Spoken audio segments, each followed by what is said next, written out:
Not too bad. Are you happy? I could stay here for a long time. This is pretty great.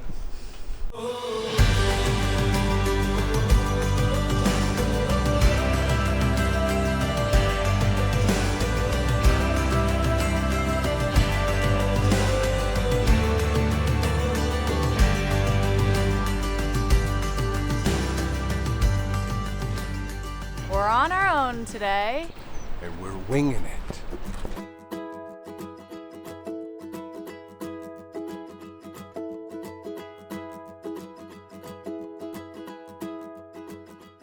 We came, we saw, there's no shade. We're back on the road.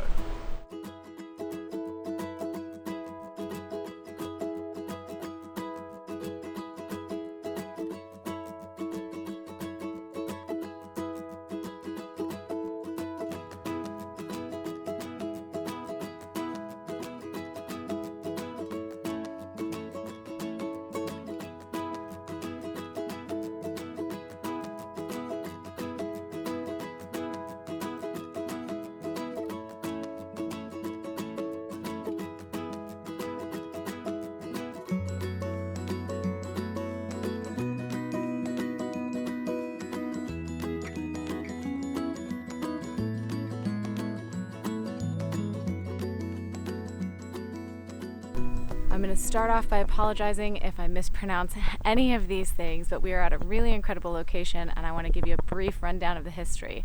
When Kamehameha I was trying to unify the islands of Hawaii, his main adversary was his first cousin, Keoa, who was from the southern end of the island. He eventually went to the gods, Kamehameha did, and said, "How do I conquer this problem? What can I do to conquer these islands and unify them?"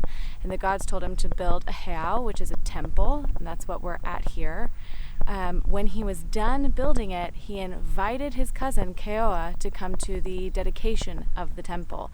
What he didn't tell his cousin, but what his cousin sort of knew, was that Keoa was going to be the human sacrifice that was needed to satisfy Ku, the god of war, and that would grant Kamehameha control over all of the islands of Hawaii.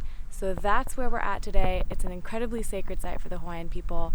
We're going to go up and learn a little more about it.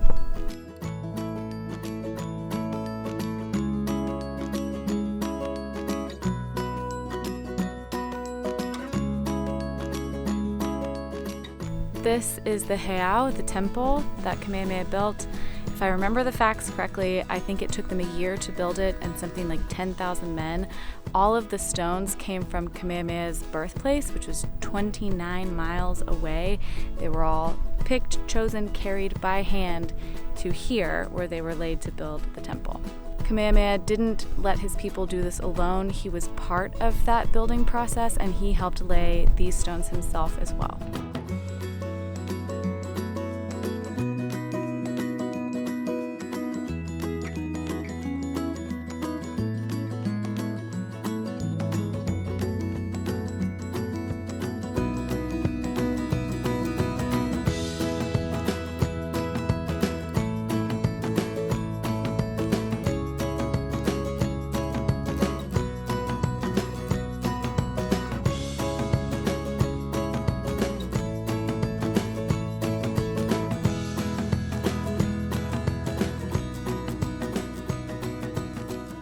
This rock is from another chief. It was called the Leaning Rock.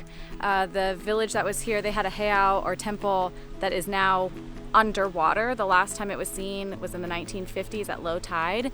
But that chief had this leaning stone that used to be farther out towards the water, where he would sit and watch sharks circle the sacrifices that he had left out for them, because their tribe or their clan really had a sacred relationship with sharks. And so that's kind of an interesting random other factoid of this area. Janie, the lady that's kind of been helping us run around the last couple of days, said that sometimes you can still see sharks circling out here in the waters. We don't see any today, but it would have been really cool if we did.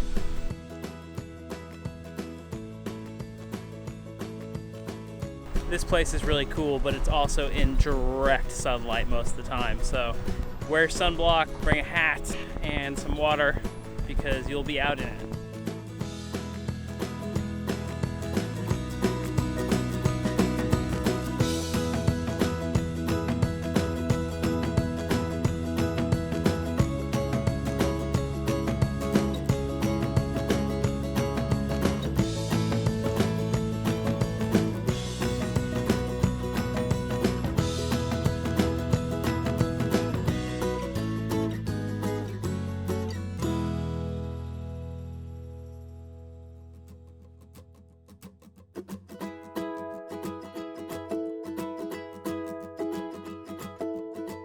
If you have the chance and you're on Hawaii's Big Island, please stop by this place. I can't remember how to pronounce it. I'll put the name of it in here. The two ladies in the front office were amazing. We hope to come back and see you guys again someday. We had such a great time talking with you. Thank you so much for the hospitality.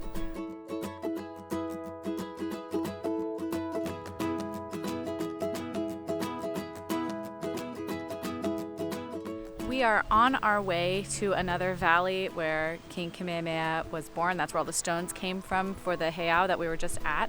But as we were driving by, I spotted a sign that there was a King Kamehameha statue, and we pulled over to look at it. Way back in our vlogs, a couple of videos back when we were in Oahu, we did a bus tour and we saw a King Kamehameha statue, and she told us that that was not the original one. Someone had made it, sculpted it, it was on a ship here, and it sank. This is that statue. The ship that it was on caught fire and sank in the Falklands. By the time that the sea captain had made it back that way, somebody had fished it out of the sea and put it out in front of their store. The captain recognized it, bought it, and then brought it here.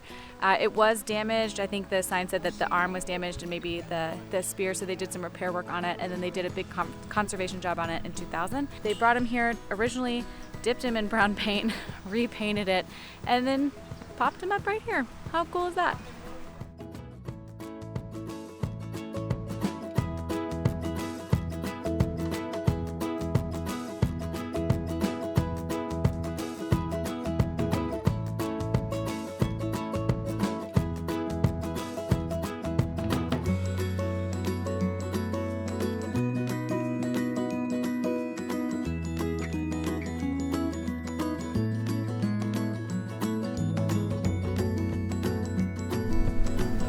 This is absolutely amazing.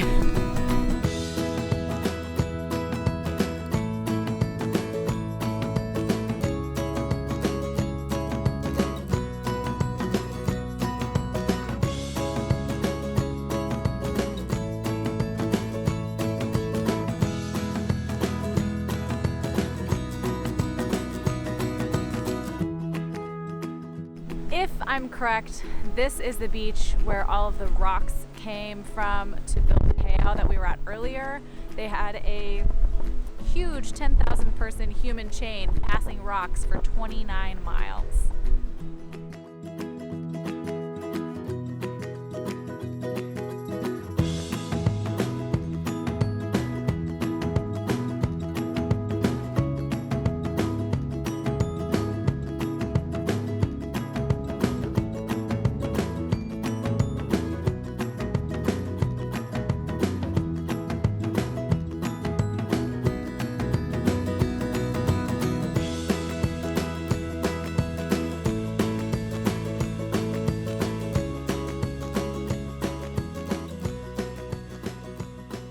We have had such an incredible day. We have learned so much history. We're exhausted. We're going to spend the rest of the night right here with this view.